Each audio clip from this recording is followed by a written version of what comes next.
ప్రేక్షకులందరికీ నమస్సుమాంజలి. మనం ఇప్పుడు ఫిబ్రవరి నెల మాస ఫలితాలు చెప్పుకుంటున్నాము. ఫిబ్రవరి నెలలో గ్రహాలు ఒకటో 1-2-2026 నాటికి గ్రహాలు స్థితి ఏంటో చెప్పుకుందాము. రాశి మేనరాశికి అధిపతి గురువు. మేనరాశిలో పూర్వాభాద్ర 4వ పాదము, ఉత్తరాభాద్ర 4 పాదాలు, రేవతి 4 పాదాలు ఉంటాయి. మేనరాశిని లగ్నంగా చేసుకుంటే లగ్నంలో శని ఉన్నారు. తర్వాత మిథునంలో గురువు ఉన్నారు, వక్రించున్నారు. రవి ఏమో సింహంలో ఉన్నారు.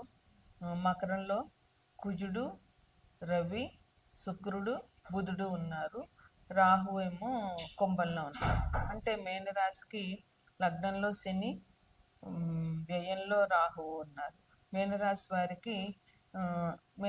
వారికి కుంభరాశి వారికి, మేషరాశి వారికి ఏలినాటి శని నడుస్తుంది. మేనరాశి వారికి మధ్యంగా ఉంది. కుంభరాశి వారికి ఈ చివరిగా ఉన్నది. మేషరాశి వారికి మొదలైంది. అందువల్ల ఏలినాటి శని ఇబ్బందులు తొలగించుకోవాలి అంటే శివాభిషేకం చాలా ముఖ్యం. ఈ రాశి వారికి ఓవరాల్గా చూసుకుంటే బాగానే ఉంది, అంత నష్టం ఏమీ లేదు.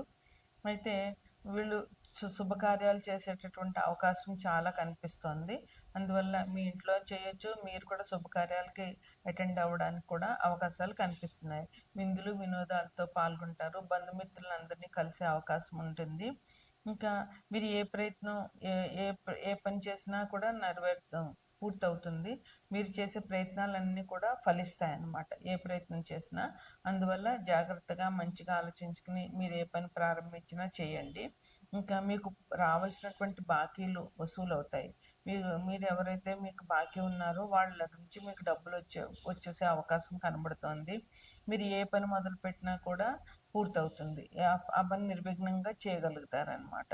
ఇంకా డబ్బు కూడా చాలా బాగా వస్తుంది. ఏ వృత్తి వ్యాపారాలు చేసే వాళ్ళైనా సరే మీకు ఆదాయం బాగుంటుంది. ఎన్ని రకాలుగా మీకు ఆదాయం రావాలని మీరు ఆలోచించుతున్నారో అన్ని రకాలుగా మీకు ఆదాయం వస్తుంది.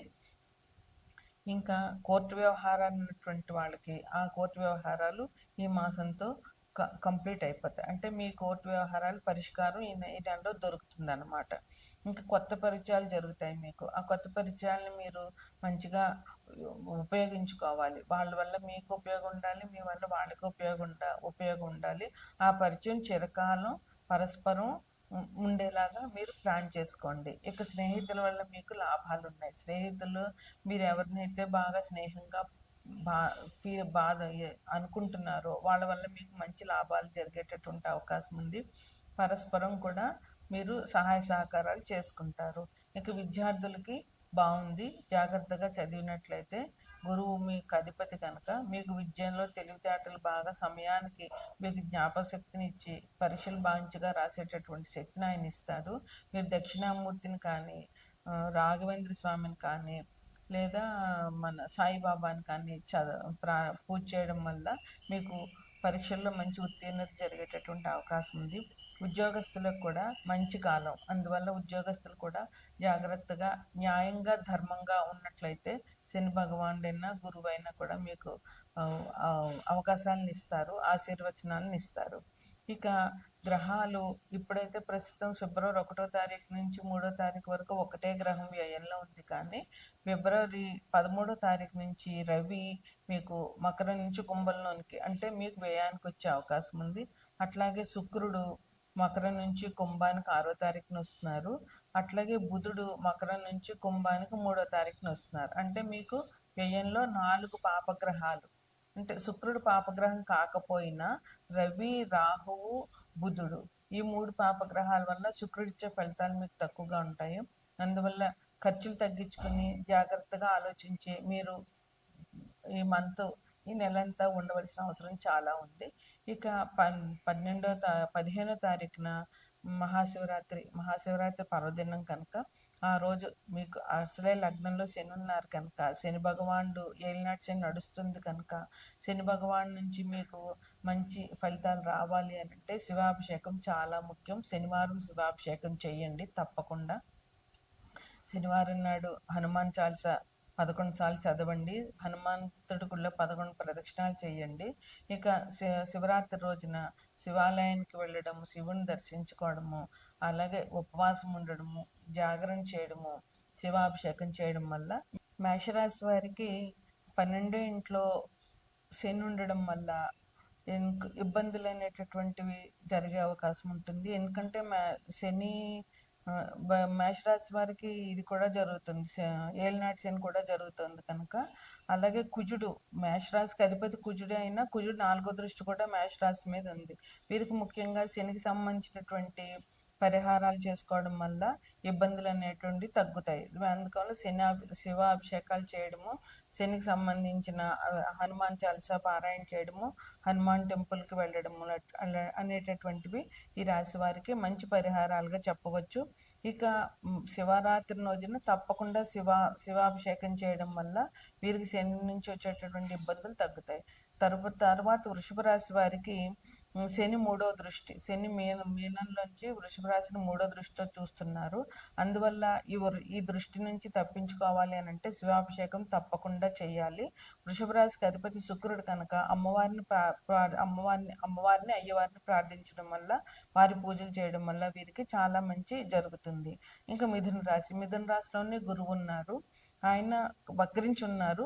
అయినా కూడా మిథున రాశి వారికి అధిపతి బుధుడు కనుక విష్ణాలయాలు సందర్శించడము, విష్ణు సహస్రనామం పారాయణ చేయడము, అదేవిధంగా దత్తాత్రేయుడిది కానీ సాయిబాబాది కానీ లేదా రాఘవేంద్ర స్వామి ఆరాధన చేయడం వల్ల వీరికి మంచి ఫలితాలు జరుగుతాయి. తదుపరి కర్కాటక రాశికి అధిపతి చంద్రుడు అంటే అమ్మవారి పూజ చేయడం చాలా అవసరం వీరికి. ఇంకా ఇక్కడ ఎట్లా వచ్చిందంటే ఇప్పుడు కుజుడు, రవి, శుక్రుడు, బుధుడు అందరూ 7వ దృష్టితో కర్కాటక రాశిని చూస్తున్నారు. అందువల్ల వీరు విష్ణు సహస్రనామం పారాయణ చేయడము, అమ్మవారి అభిషేకాలు చేయడము, లలితాదేవి కానీ రాజరాజేశ్వరి కానీ ఏదైనా అమ్మవారి పూజ చేయడము, లక్ష్మీదేవి పూజ చేయడము, అట్లాగే శివాభిషేకం చేయించడము, అభిషేకాలు చేయడం వల్ల ఈ రాశి వారికి ఇంత దృష్టి తగ్గుతుందన్నమాట. తర్వాత సింహరాశికి అధిపతి రవి అనుకూలంగా ఉండాలి అని అంటే విష్ణుని పూజించాలి.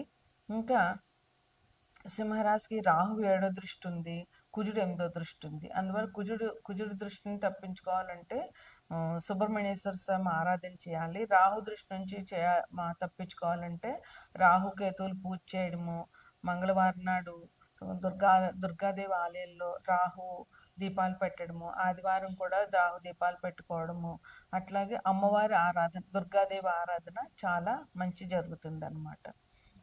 సింహరాశి కన్యారాశి వారికి మీనంలో ఉన్న శని కన్యారాశిలో 7వ దృష్టితో చూస్తున్నారు. అందువల్ల కన్యరాశి వారికి అధిపతి బుధుడు కనుక బుధుడు కోసం విష్ణు సహస్రనామం పారాయణ చేయడము, శివాభిషేకం, శని దృష్టి నుంచి బయటపడాలంటే శివాభిషేకాలు చేయడం చాలా మంచిది. తరువాతి తులారాశికి గురుడు 5వ దృష్టితో చూస్తున్నాడు. అందువల్ల గురు దృష్టి ఉంది కనుక ఈ రాశి వారికి ఇబ్బందులు తక్కువే ఉంటాయి. అయినా సరే వీరు అమ్మవారి ఆరాధన చేయడము, ఎందుకంటే అధిపతి శుక్రుడు కనుక అమ్మవారి ఆరాధన చేయడము, గురువుకి సంబంధించినటువంటి అంటే దక్షిణామూర్తిని కానీ రాఘవేంద్ర స్వామిని కానీ లేదా సాయిబాబాని కానీ పూజించడము. వృశ్చిక రాశికి అధిపతి కుజుడు. వృశ్చిక రాశి వాళ్ళు కుజుడికి సంబంధించినటువంటి సుబ్రహ్మణ్యేశ్వర స్వామి ఆరాధన చేయడం వల్ల చాలా మంచి జరుగుతుంది. తదుపరి ధనుసు రాశికి అధిపతి గురువు 7వ దృష్టి ధనుసు రాశి మీద ఉంది. అందువల్ల వీళ్ళు గురువుకు సంబంధించిన దత్తాత్రేయుడు ఆరాధన లేదా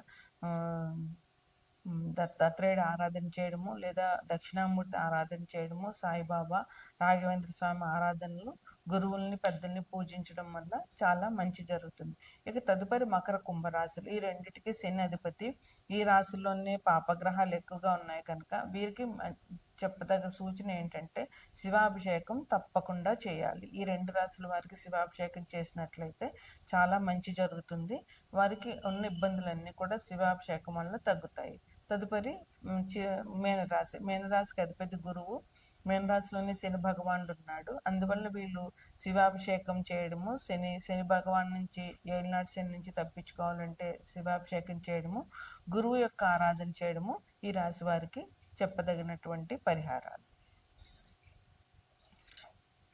వెళ్ళిపోతే